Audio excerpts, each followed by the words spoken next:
afternoon, everyone. Thank you for waiting. So, hello, welcome everyone to Coaching Think Talk. I am Coach Mal from Life Coach Philippines, and this is Coaching for Single Living. This coaching conversation is for singles who want to live your life of singlehood, not based on what the society dictates, but based on God's design. So, I want to introduce myself.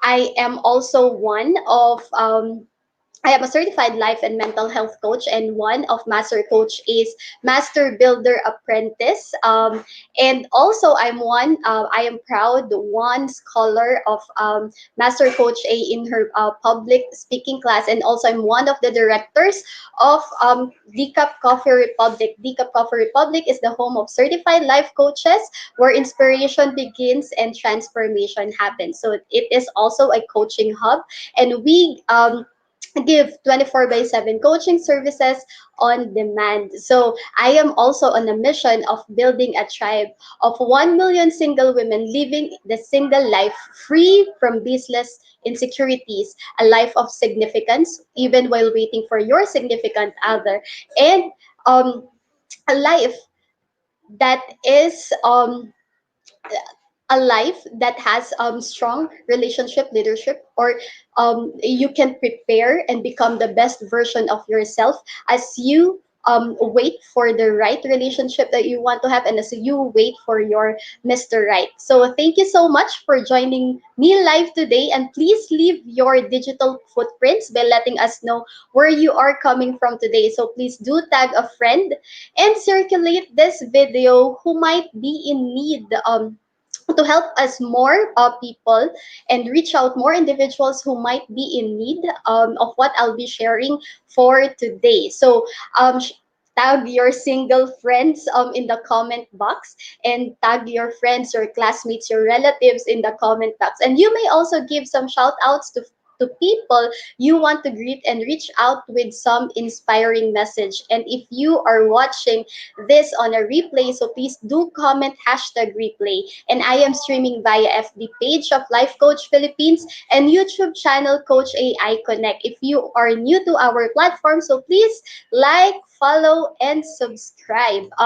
So before we continue, so let's say hi um, to our friends to our friends and to our fellow coaches watching it today. So hello, Coach Teen, Coach AP, hello, Master Coaches Min, Coach Cherry, Coach Trisha, Coach Nords, Coach Nilo, Coach Candy, and Coach Lian. So thank you so much for joining me today. Thank you for um, thank you for spending this time to learn, and please share this to your friends and to the people whom you think can be helped with our topic today. So um, I want you to be intentional as well. So please do get your hashtag pack my bag moment and share this on your respective timelines, and be a channel of blessing to other people. So what is hashtag pack my bag moment? So these are the nuggets of wisdom and the things that struck you during the talk. So please use hashtag pack my bag moment and hashtag coaching think talk, so we will know where you got this or where you got your hashtag pack my bag moment. Okay, so question. Ayan. Um, if you are, now, syempre mostly women, no? But who is your favorite princess or queen or female character in a movie, or so sa anime or cartoon or Disney princess, or anything, any character, queen or female character in a movie, and why? So please share your answer in our comment box, and yeah, you might um 'di ba marami Disney movies. Ayan, hello Coach Rizel. Thank you for joining me today. Ayan, sabi ni Coach Cherry, si Queen Elizabeth. Tsaka si Queen Victoria. Coach Cherry, share mo, why do you want Queen Elizabeth? Ayan. So, but most of like a lot of women, ayan, kasi mga malalakas na babae yan, that's true. they are really strong, 'di ba? And oy, gusto ko 'to, Coach Princess Rizel, si ano, sabi ni Coach Lynn, ayan. Um, and si Coach Rizel, ayan, sabi ni Coach Rizel, si Brave because she is brave. Ang galing. Very profound, Coach Rizel. Thank you for sharing. Ayan. And meron pa si Coach Cherry. Sabi niya, yan, si Coach Lynn is also Queen Elizabeth because she's very powerful. And yeah, they're leaders. And but they're leaders and they have strong personalities. Coach Candy is Mulan. Ayan.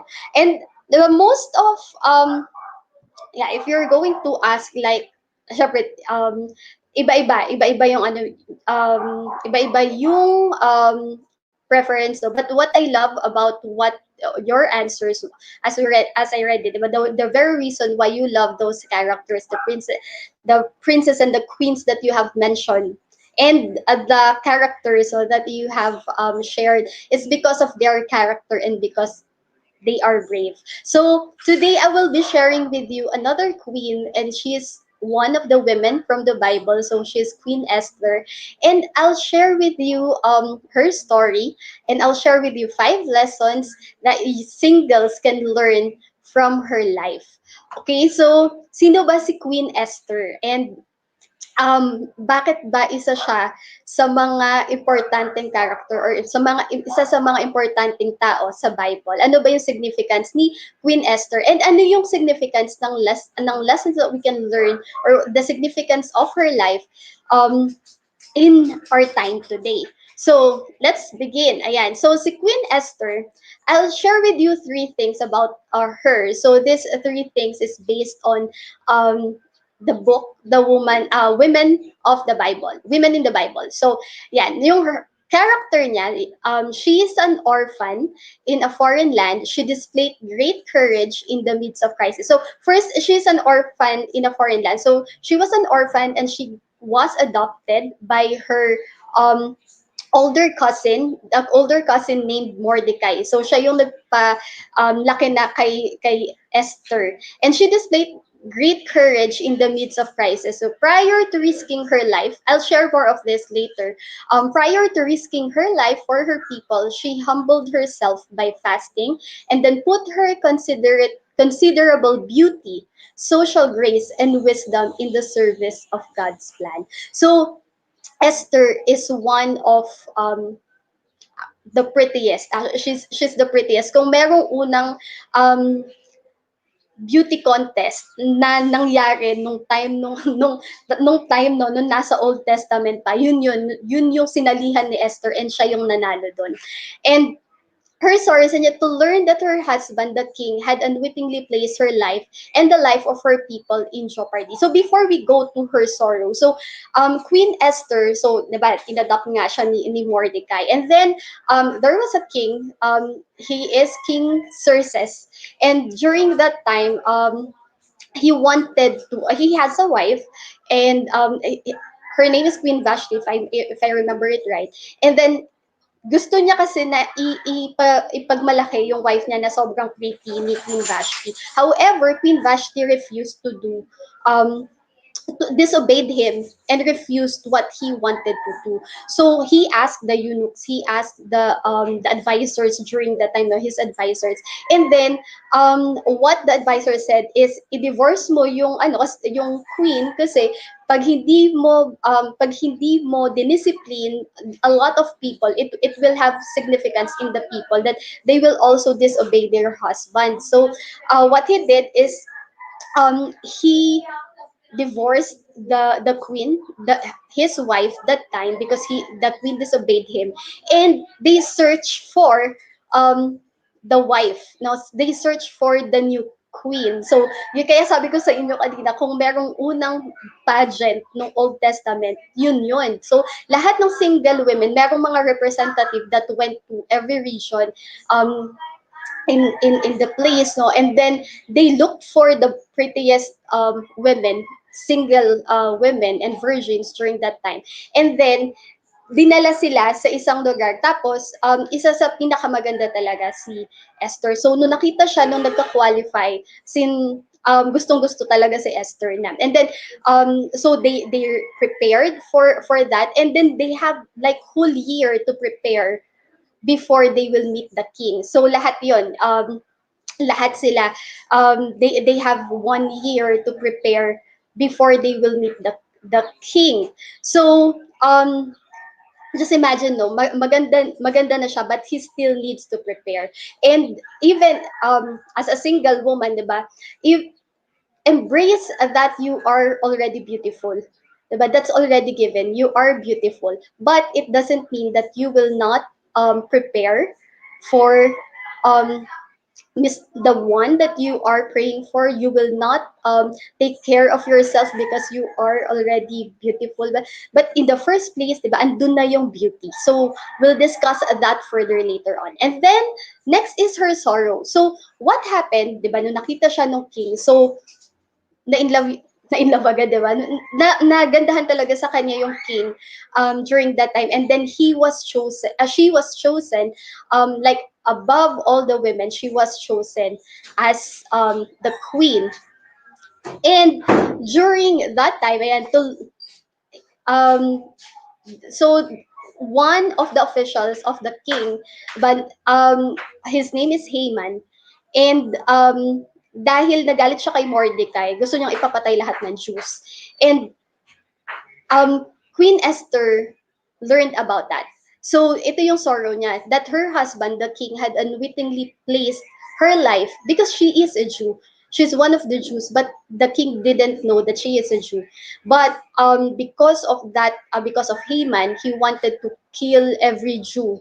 Um, all the Jews actually on a certain date, because galit siya kay Mordecai and the life of her people. So lahat to, and then gusto niya, pag ipapapatay niya, tapos kung sino pa yung papatay sa mga Jews, it will, parang they will be given a prize so they can plunder the yung mga ari-arian ng mga Jews sa papatayin. So ganun kasama, ganun ka-evil yung plan ni Haman.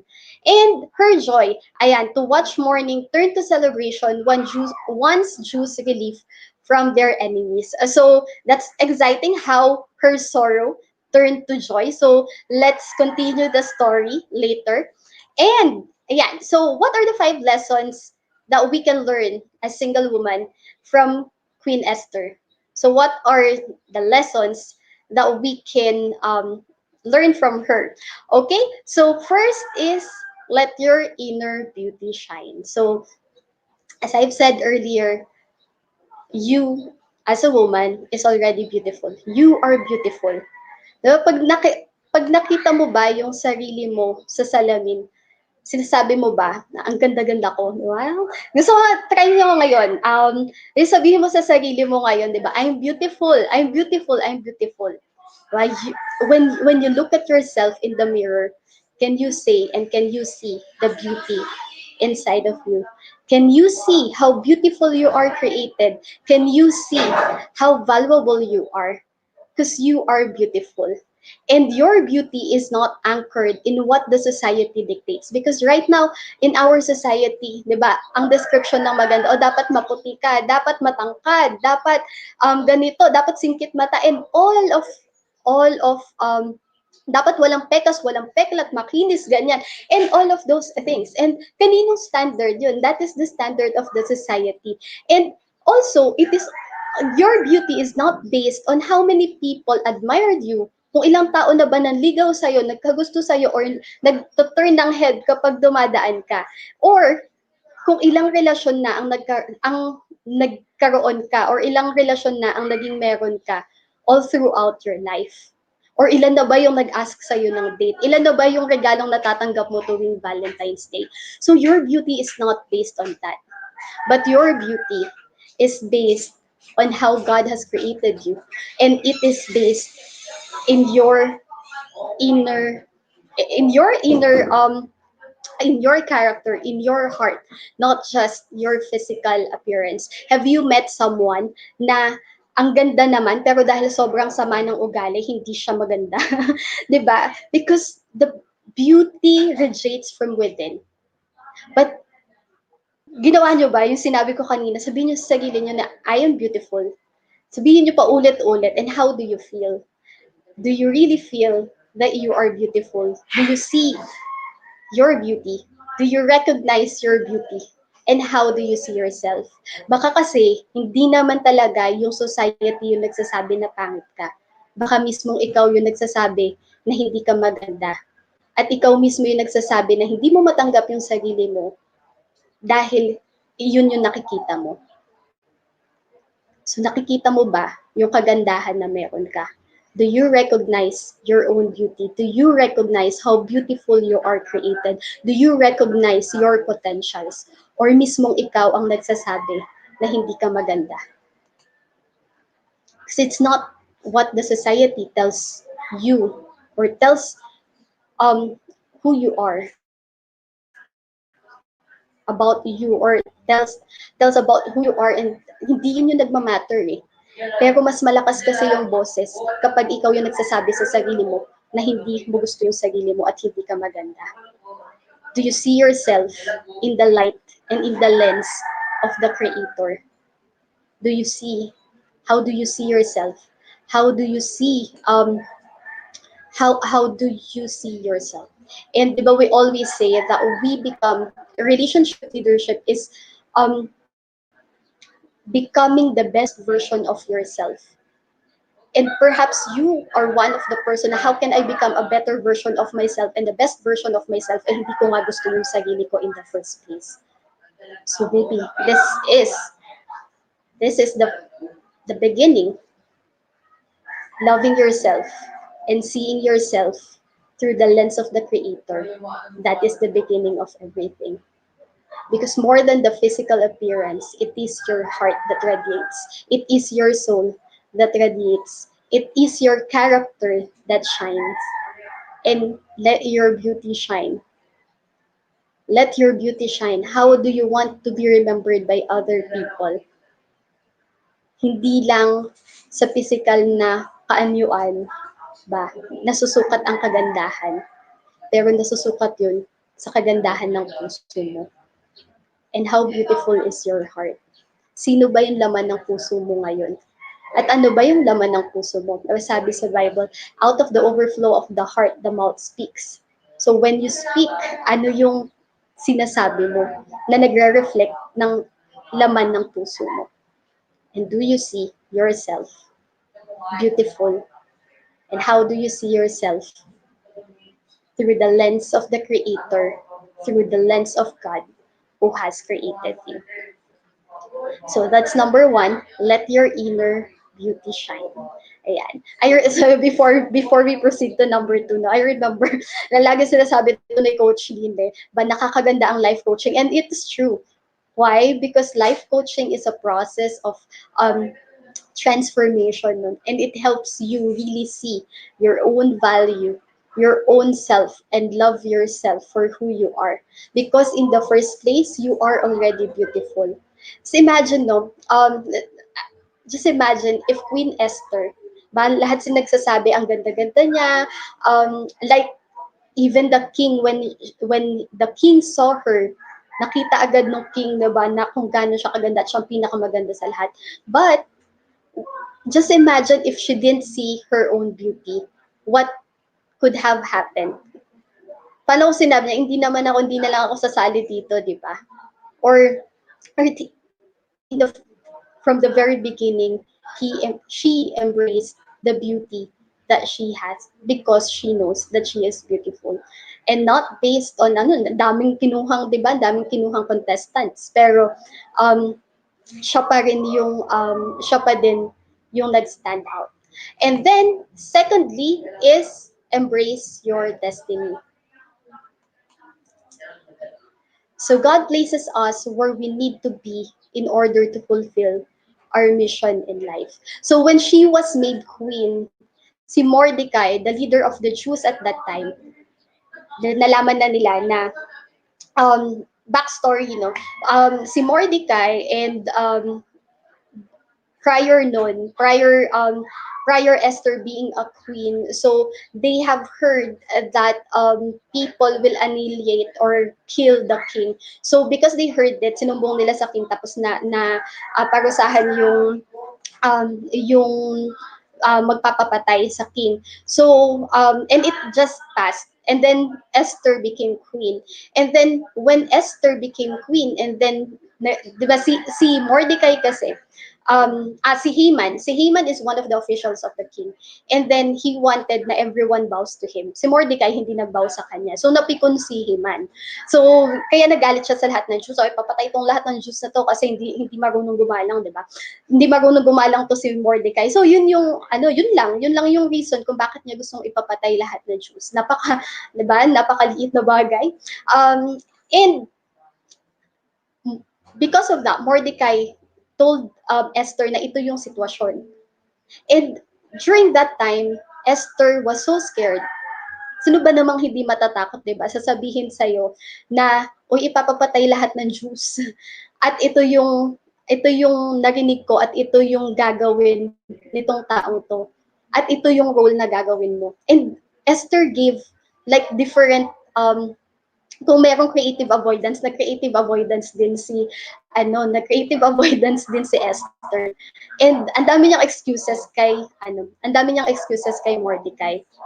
But Mordecai said to her, such a thing would not have happened to such a righteous woman unless she was destined to rescue her people through it. And that's the turning point of Esther when she said yes to the calling and the destiny that she has.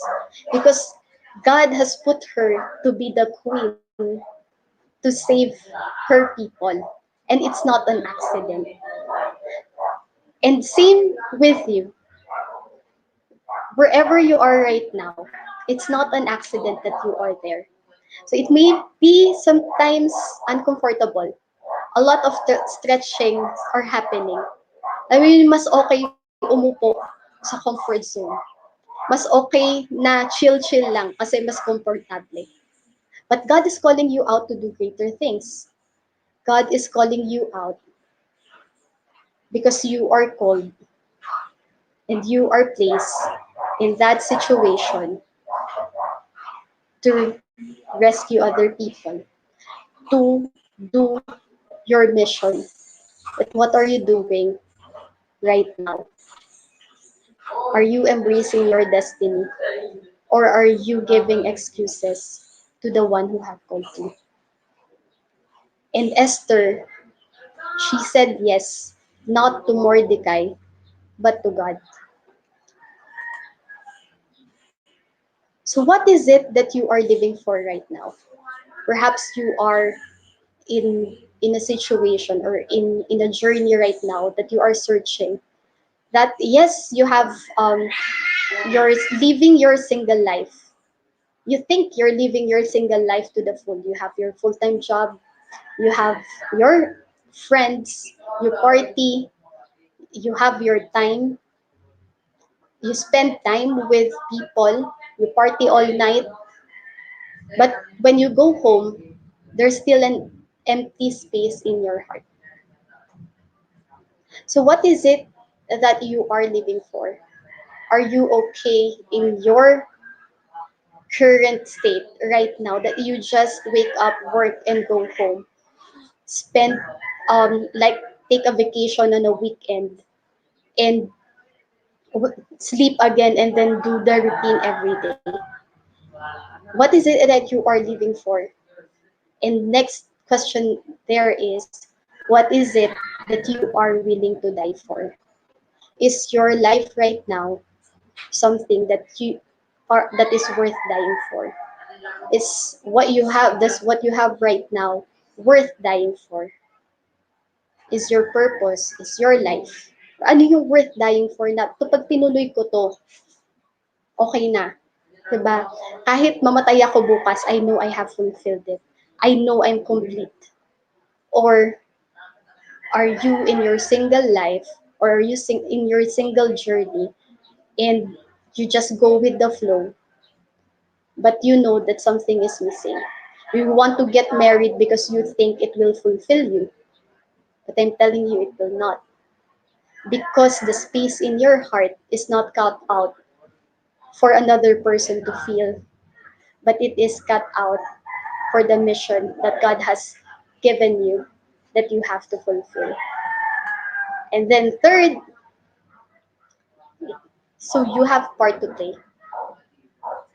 You are part of a big picture and you are created for such a time as this. Ano yung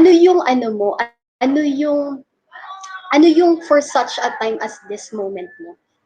Ano yung alam mo na dito ka tinawag, alam mo ito yung calling mo, at alam mo ito yung ilalaban mo. At kahit anong mangyari, willing kang mamatay para sa pinaglalaban mo. If you have it, are you willing to die for it? And if you're still looking for it, will you say yes to the God who is calling you? Will you say yes because you know that you've been delaying it for so long? Ang dami mo na naging excuses. Kasi busy ako sa work. Kasi ito pa eh. Ito muna. Kasi ito yung ano sa family. Ito. Hindi ko muna siya itutuloy. And you've got a lot of excuses. But you know that saying yes is the answer for you to have the life that you want. So will you say yes to the God who is calling you today? And then third is prepare to make sacrifices. The journey, ayun, di ba kanina yung question is, do you have something to die for? And of course, if you already have that something to die for, the journey to that purpose, the journey to your mission, the journey to your vision is not a smooth ride. Diba? Saan naman tayo nakakita talaga ng madaling daan? Sabi nga, di ba? Maraming maluwag na daan. Pero hindi kasi yun yung way towards our purpose. Hindi yun yung way towards towards God. Because the way towards the life that God has for us and the way towards the mission that we have is a narrow gate. It is a narrow path. And if it is a narrow path, then what can we expect? So if the life that we want is something that we are willing to die for, then we have to prepare ourselves as well to make sacrifices. And it always takes a choice. It's always a choice. Am I going to stay in this comfort or am I going to step out? Am I going to pamper my self-limiting beliefs or am I going to believe that God has given me skills and talents for me to do what He has called me to do? Matutulog ba ako, babangon ako, gagawin ko yung trabaho ko, or magmumukmuk ako, or, di ba, it's always a decision. Kahit nga pagpili ng pagkain, diba, it's always a decision. Kakain ako ng fried chicken na mamantika or mag-healthy food ako. And even as small as that, it always takes a choice. You have to prepare to make sacrifices. And what are the sacrifices that you can do? Hanggang saan yung kaya mong ibigay para sa buhay na pinaglalaban mo? At sa buhay na gusto mo magkaroon. And are you willing to do whatever it takes to fight for the calling and purpose that God has given you? So just imagine going back to the life of Esther. So imagine how uncomfortable it is for her because may time lang na pinapatawag yung queen para makausap ng king. Tapos na siya, parang kakatapos ko lang 30 days eh. Parang kakatapos ko lang nitong schedule na to. So hindi paano kung gagawin yun, sabi niya kay Mordecai. Diba? And then that's when Mordecai said na you are called for a time as this. So are you willing to do whatever it takes to fight for the life that God has for you and for the life that you want to have? What is it that you are fighting for right now? Are you fighting for a purposeful singlehood? Are you fighting for a beautiful relationship that you could have someday? Are you fighting for a beautiful family that you can have, that you can start already preparing by preparing yourself in the journey? What is it that you want to fight for? And what is it that God has called you? So what is your if I perish moment? Dumating ka na ba sa point ngayon na o kahit anong mangyari ilalaban ko 'to. Magkamatayan na ilalaban ko 'to. Kahit anong mangyari ilalaban ko 'to. Because you know that fighting for it and laying down your comfort and making sacrifices for it is worth it. And it's not only for you, but for the lives of the people that you will encounter, for the lives of people that you will transform, and for the generations to come. So, are you prepared to make sacrifices for it? And then number 4 is turn to God. So, turn to God, whatever the circumstance is, whether good or bad, turn to God. And that's something that is like so amazing about God because He is also our Father. So He doesn't care when you are in your bad mood or if you are not in your best shape, but He wants us to come to Him, whatever shape we are in, di ba? So, sana kahit trapezoid ka ba or para kang amibang nag-change ng amoeba talaga, di ba? Parang kang amoeba na nag-change ng shape sa container. It doesn't matter. But God wants us to come to Him and talk to Him in whatever part of our journey we are in. So si Esther understood that the salvation of her people hinged on their special relationship with God. And pleading at the feet of a mortal king was merely a facade. Ba parang o sige, ito na, nag-yes na siya kay Mordecai. Ito yung gagawin ko. But it didn't end there because she knows that the only one who can help her is the God that she serves. And when she said yes, she said yes to God, not to Mordecai and not to the Jews. But it is the God that she serves.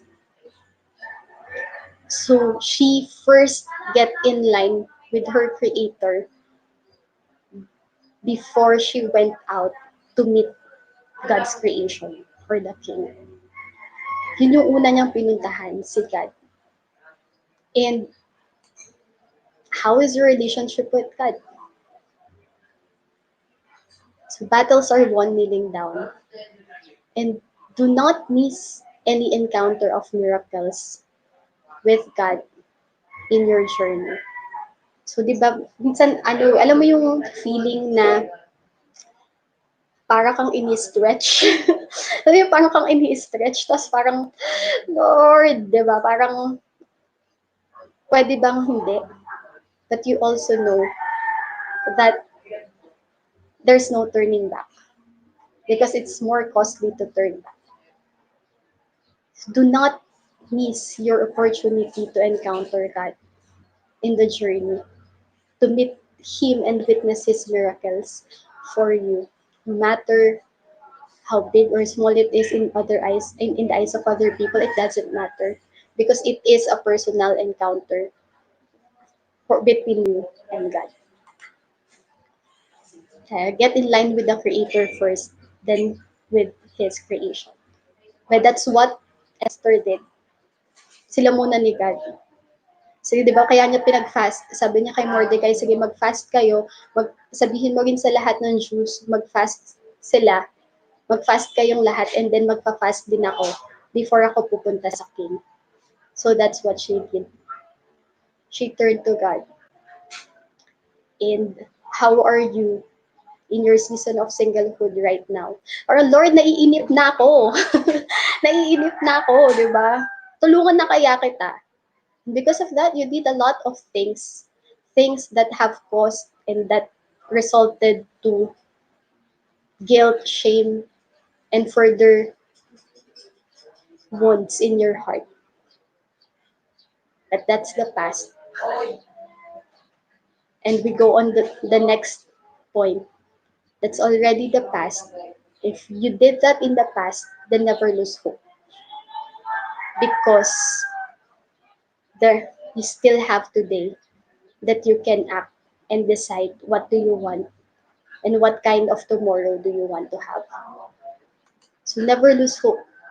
But if you receive in your heart you're single and you receive in your heart that you will get married, that you want to have your own family. But the waiting seems to be so long already.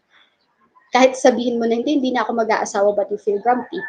Or ginawa mo na lahat, nag-online dating ka na, nakipag-blind date ka na din, yung standards mo, even the character that you want, that you are looking for in a man, binaba mo na, sige kahit sino na lang okay na, pero hindi ka pa rin nagka-boyfriend. Don't throw the towel yet and hold on to the promise of God. If He has given that desire in your heart, then He is also the one who will bring it to completion. And regardless of where you are in your journey right now, never lose hope. You may not see the end yet. Or parang, alam mo yun, ang labo na nung pag tumingin ka sa harap, hindi mo alam kung kailan yung ending. Or hindi mo makita kung saan yung ending. Pag tumingin ka sa likod mo, sobrang layo na para bumalik. Just hold on tight to God. And don't throw the towel yet.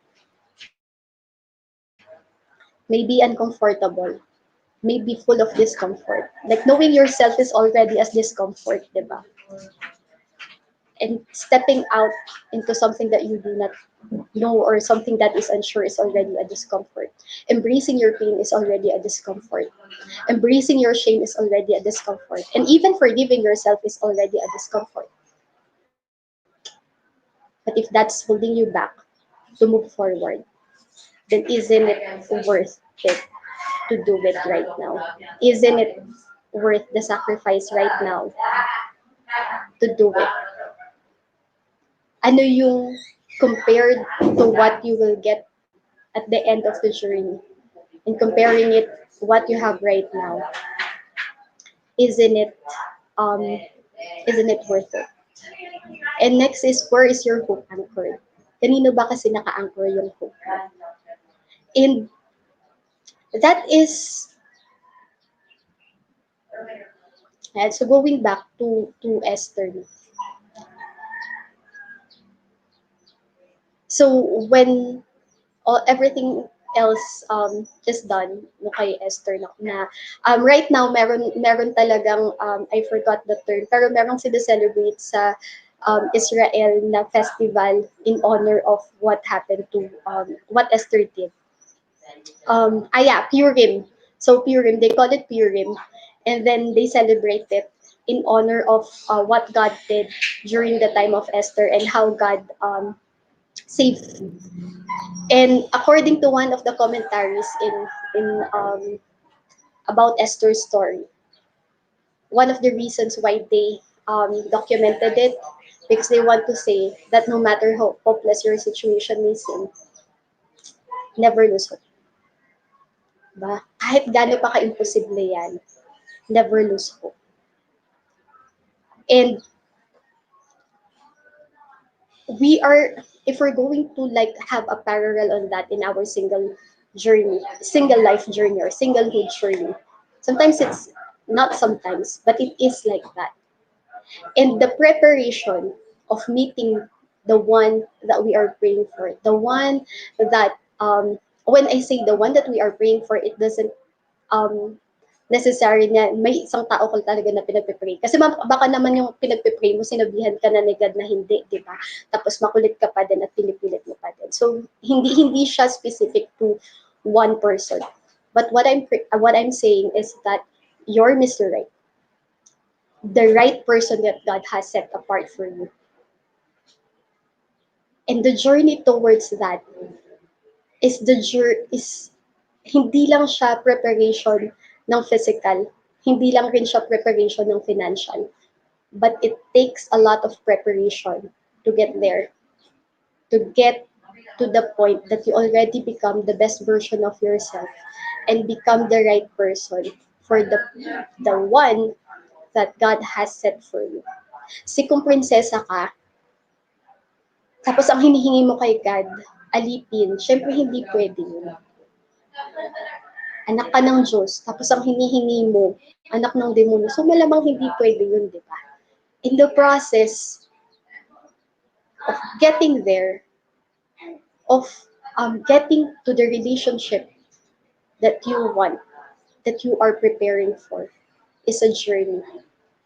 And it takes a journey, and it takes transformation of inside out. Hindi lang siya physical. Hindi lang siya yung physical na kagandahan. Yes, you are already beautiful and you can prepare, you have to prepare for the one physically, 'di ba? Paano mo inaalagaan yung sarili mo physically? How are you taking care of yourself? How are you taking care of yourself mentally, your emotions, your character, your spiritual journey? It is a long process. It is a process. It is a journey. And it takes people, it helps that you are in the right ecology, that you are with people who can support you to be in that journey. And with that, I want to invite you in my tribe. I want to invite you in my community. It's getting their coaching community, becoming Miss Right for Mr. Right. So relationship leadership, kung may isang tao no, na magandang example talaga for relationship leadership, it is Esther. Because she prepared not only physically, she prepared emotionally, spiritually, mentally. She was prepared when she met the king. And it didn't stop there. So marriage is not the end goal. Because when Esther met the king, it didn't end there. But the very purpose why God let her meet the king happened. And that is to save the Jews and created history in their time. So becoming the best version of yourself and having and becoming Miss Right and meeting Mr. Right in due time is not the end goal. Hindi doon natatapos. But the purpose that you have together, the purpose that you will be in that relationship, dun siya. May purpose ulit pag nandun ka. And this is the preparation. The singlehood journey is the preparation for that purpose. So whatever purpose it is, I don't know because we are uniquely created and we have unique journey. But this season of singlehood, this season is a preparation for that. So are you ready? Are you ready to prepare and become Miss Right? Are you ready to be prepared and journey to become the best version of yourself so that you can be the right person for the relationship that you want to have? If you're saying yes to it, join my community. I would love to see you there and let's journey together. So we will be having um, workshops, coaching workshops. I will be providing tools, and it will be a safe space for single women so that we can be the woman that God has called us to be and live the life of singlehood as a preparation that we have as we meet the King.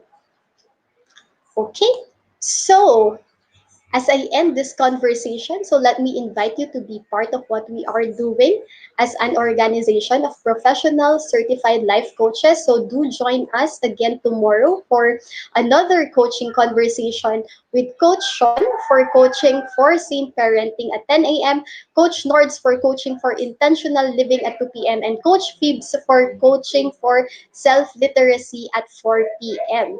Also, I would like to invite you to Master Coach A's co-actively co-create life coaching certification program. So this is a comprehensive approach to learning and mastering life coaching as an active process of creating a new path to achieving results in life, so that success is inevitable in every coaching relationship. So it includes 21-day web-based learning, 3-day live coaching bootcamp with Master Coach A, and 3-day live business bootcamp with senior coaching team.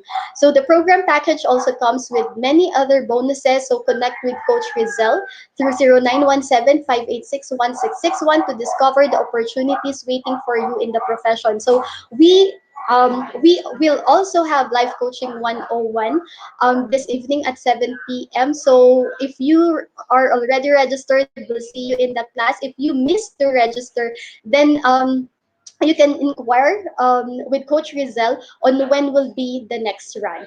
Okay, and also we are Ayon, if you are looking for a certification program, then this is the best time.